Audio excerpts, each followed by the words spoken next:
Hi, this is Deacon John Wilson. I'm the Education Enrichment Director for West Angeles Church of God in Christ. And I'm here today to speak to parents of college bound and parents of college students about the turmoil on our campuses right now. And it brings up an interesting point that's been festering in my mind for probably years, about 15 years. And I know we're big on supporting kids starting their careers in college, especially college. And I've thought a lot about this. And sometimes, you get a chance to clarify your thinking and clarify your thought. Believe it or not, when you thoughts about life, when you hear from unlikely sources, in this case, it's Bill Maher, the comedian.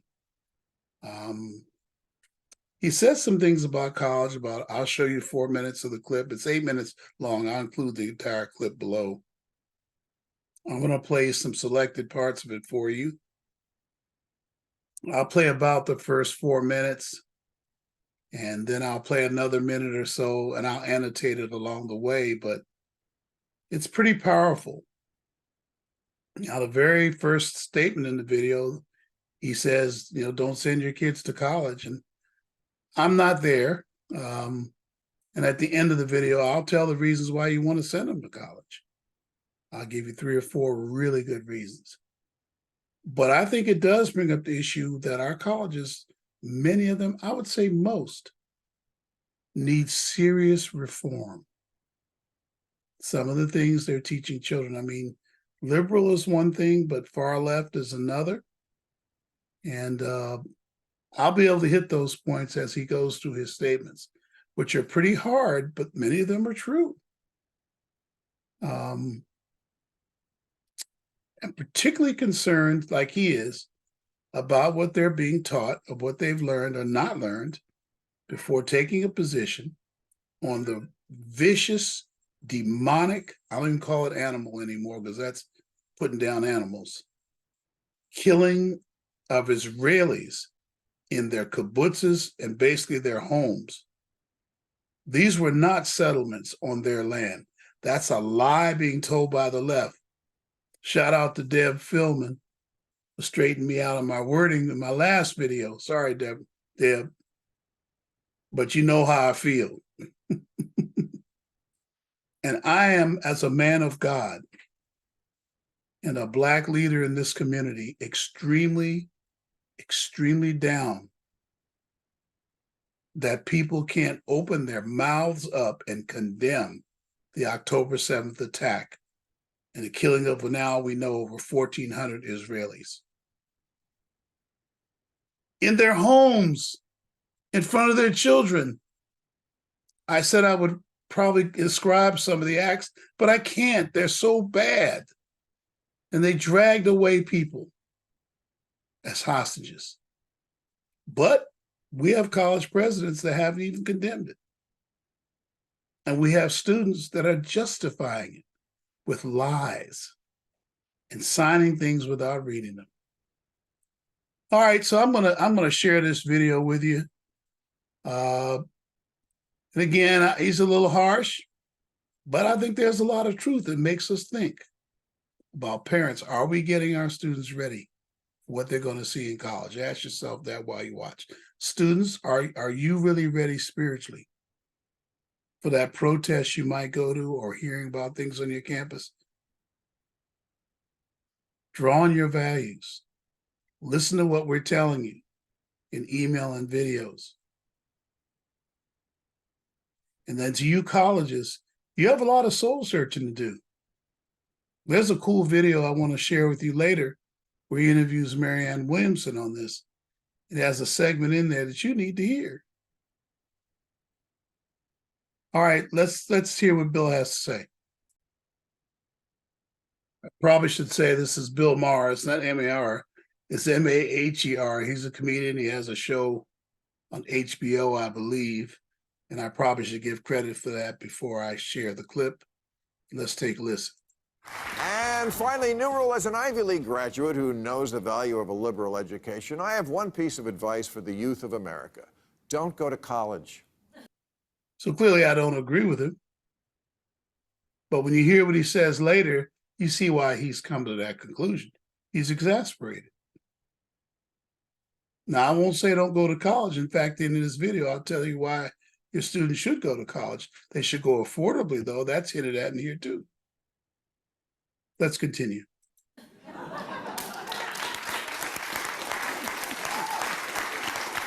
And if you absolutely have to go, don't go to an elite college, because as recent events have shown, it just makes you stupid. Look at the posters from the campuses. A day of resistance, the murder of 1,400 in their homes. I don't know. Let's continue.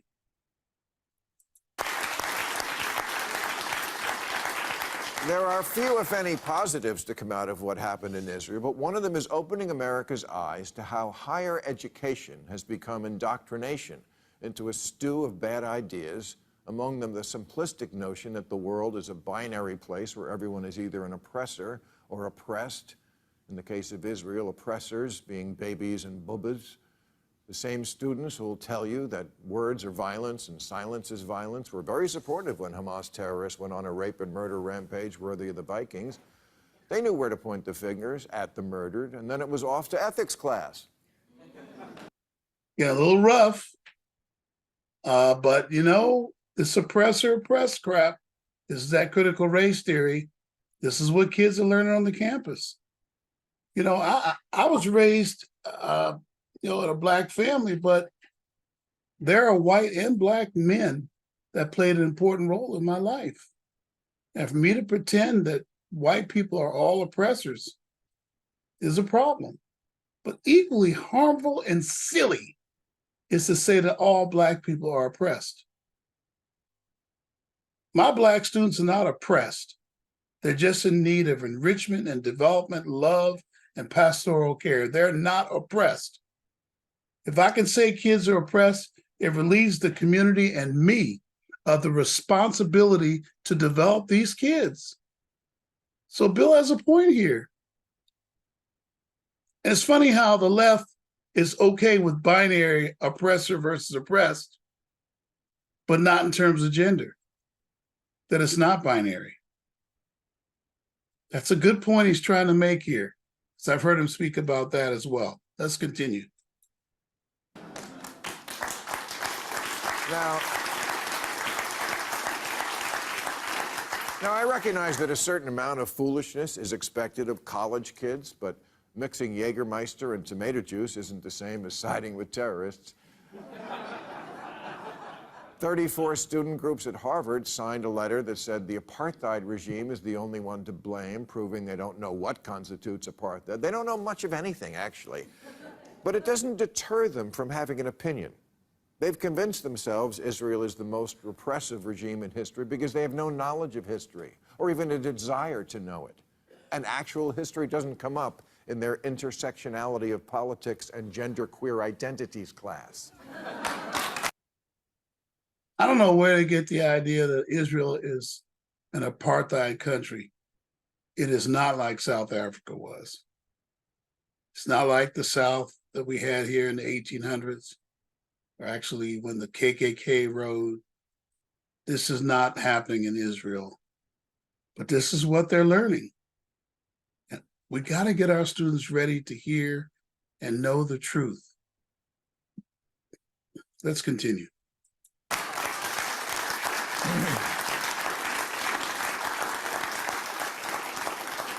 Now, to be fair, at least 5 of the student groups have rescinded what they signed, saying they didn't read the letter closely.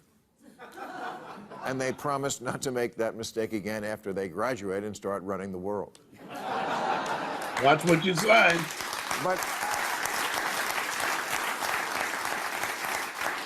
I actually believe them that they didn't read the letter closely. I think they scanned it, said it was blaming Israel, and went back to surfing TikTok. Yeah. Because college life today is a day spa combined with a North Korean re-education camp. It's a daycare center with a meal plan, except the toddlers can fire the adults.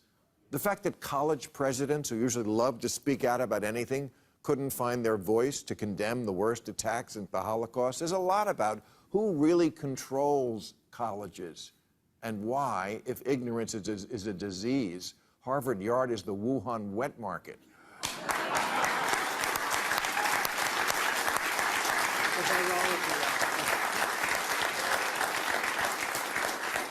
Not that colleges didn't always have professors with radical beliefs. I know, I used to sell them weed.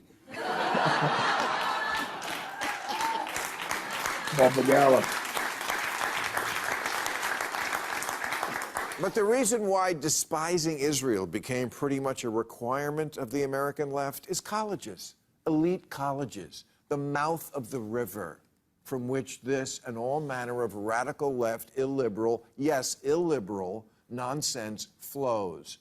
Supporting all black, that is, segregated dorms, segregated graduation ceremonies and orientation programs, which occur on hundreds of campuses, is illiberal. So is the racism against Asian applicants and chasing speakers off of campus. When the First Amendment watchdog group Foundation for Individual Rights and Expression began ranking colleges based on their commitment to free speech and inquiry, Harvard came in dead last. Dead last. About those black college graduations and all that, I've always told my students, you want to go to black college graduation, fine. But if I hear you only went there, I'm concerned. You should want to go to the regular graduation and hold your head high and show what you've achieved through the power of God. I have trouble with only doing, I do have trouble with this concept of black graduations and then the way some students have treated Asian students. How can I say that's good? There's no way I can say that's good is the answer.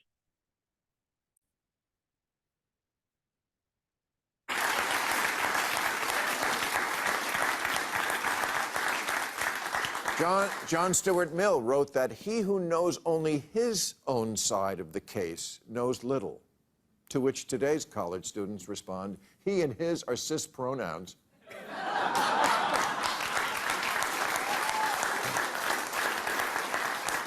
That commit violence against queer and BIPOC communities, so who cares what John Stuart Mill says, whoever he is. Oh, and Thomas Jefferson was a slaveholder. He might have done some other stuff, but it wasn't on the test.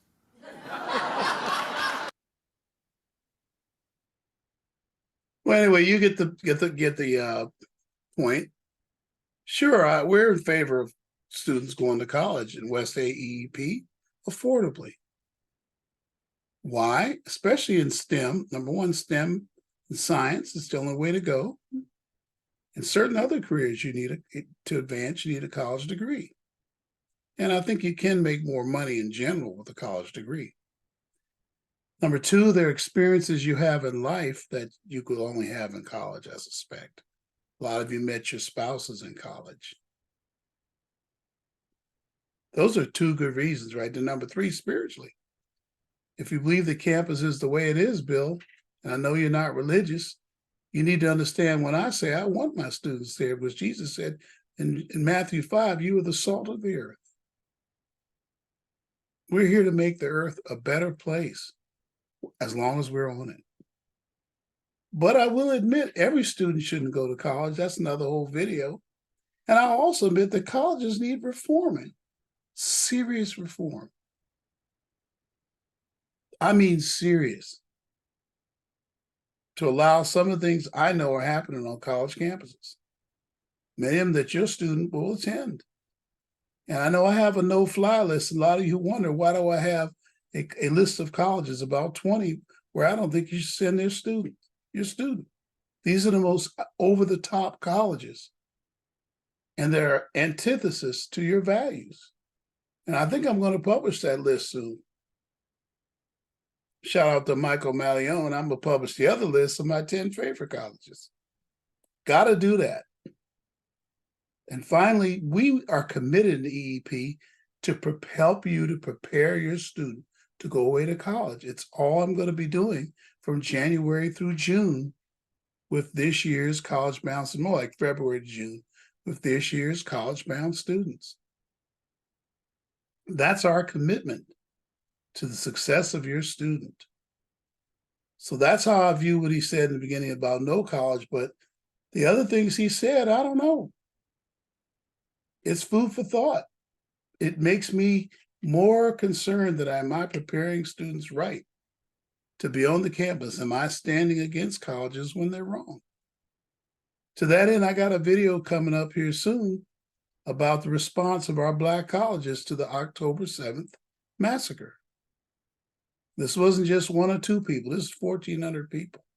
So I'll have more to say about that. For now, God bless you. Hope that helped. Remember to like and subscribe if you want to see more videos like that and you want to improve the reach of our videos. God bless you. I'll take your comments below too. Love to have those. Bye-bye now.